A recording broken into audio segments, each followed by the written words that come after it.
अक्षय तृतीया के शुभ दिन से रामायण के मास पारायण का पाठ करने का आह्वान सुलभ शांतु गुरुजी महाराज द्वारा दिया गया। विचार किया कि गुरु महाराज के आह्वान पर इसे करना चाहिए, लेकिन अपने आप पर यह विश्वास नहीं था कि हम इसे कर पाएंगे, क्योंकि पहले कभी रामायण अर्थ सहित पढ़ी नहीं थी, इतना समय नहीं दिया। इसमें एकाग्र चित्र होकर पढ़ना पड़ता है। रामायण सुनी, नाम कथाएँ सुनी, लेकिन मन उस वक्त अस्थिर रहता था, तो चौपाइयों और दोहों का गूढ़ अर्थ समझ नहीं पाए। जब स्वयं सुनना और स्वयं पढ़ना शुरू किया तो चित्त में एकाग्रता आई और भगवान की लीलाओं और भगवान के स्वभाव को सुनने का, समझने का सौभाग्य प्राप्त हुआ। भगवान इस तरह दीनों पर दया करते हैं और अकारण कृपा करते हैं, यह भी समझने का सौभाग्य मिला। मन को शांति हुई और कैसे होगा, क्या होगा, भविष्य की चिंताएं कम होने लगी। भगवान में आस्था बढ़ी और अब रामायण पढ़ने का अभ्यास भी हुआ। मन में तय किया कि भले ही 10 दोहे रोज़ पढ़ें, लेकिन अब रामायण पढ़ेंगे। गुरु महाराज द्वारा जो आदेश दिया गया है उससे सबका मंगल ही होना है। गुरु महाराज सादर प्रणाम।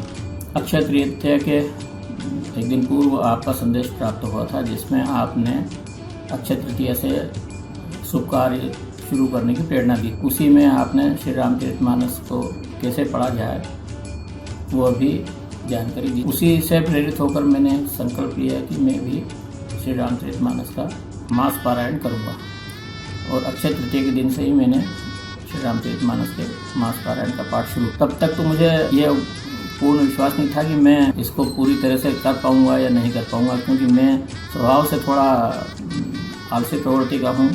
नियमित जीवन मेरा ऐसा रहा नहीं है, परंतु फिर भी मैं सामान्य दिनों में प्रतिदिन मंदिर जाता हूँ और मन भी लगने लगा। मन में एक विशेष प्रकार की तैयारी रहने लगी। सुबह उठ के एक संकल्प की याद रहती है कि लक्ष्य रहता है कि मुझे मास पारायण करना है। जीवन में सुधार भी आ गया कि लक्ष्य धारण कर लिया कि मुझे ये करना है। और मुझे रोज़ आपकी इस बात के लिए याद आती है कि मेरे आलसी जीवन में आपने प्रेरणा देकर उसको नियमित कर दिया। मैं इसके लिए आपका धन्यवाद ज्ञापित करता हूँ और पुनः आपको प्रणाम करता हूँ।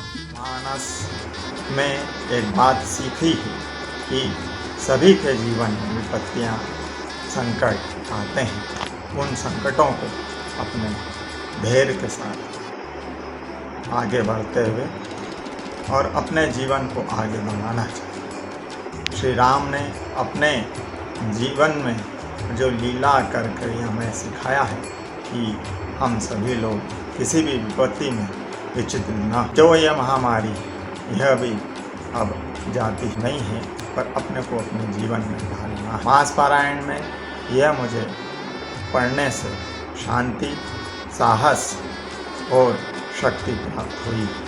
इसके लिए मैं पंडित सुलभ जी शर्मा जी को और मानस पर दृढ़ विश्वास के साथ एक अनुभव मुझे प्राप्त हुआ है। हमने श्री सुलभ शांतु गुरु जी के सानिध्य में रामचरितमानस का पाठ आरंभ किया। वैसे तो हमने अब तक कई बार रामायण और एवं रामचरितमानस का पाठ किया है, परंतु ये लॉकडाउन का फायदा उठाते हुए हमने सोचा कि क्यों ना घर बैठे हुए पाठ आरंभ किया जाए।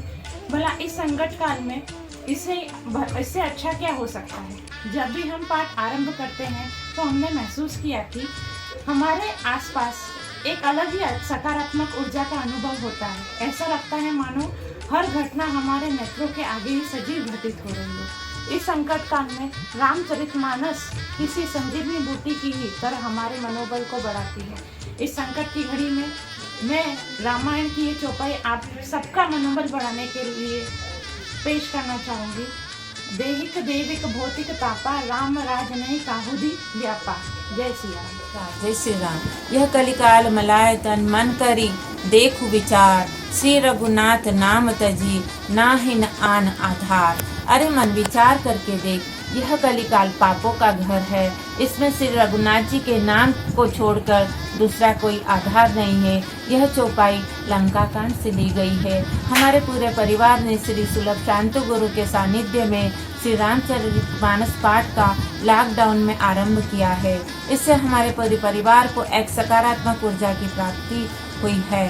हम पूरे विश्व के लिए प्रभु से प्रार्थना करते हैं कि जो संकट की परिस्थितियों से हम गुजर रहे हैं, श्री रामचंद्र जी इस परिस्थिति में हमारे पूरे विश्व की इस पाठ के द्वारा रक्षा करें।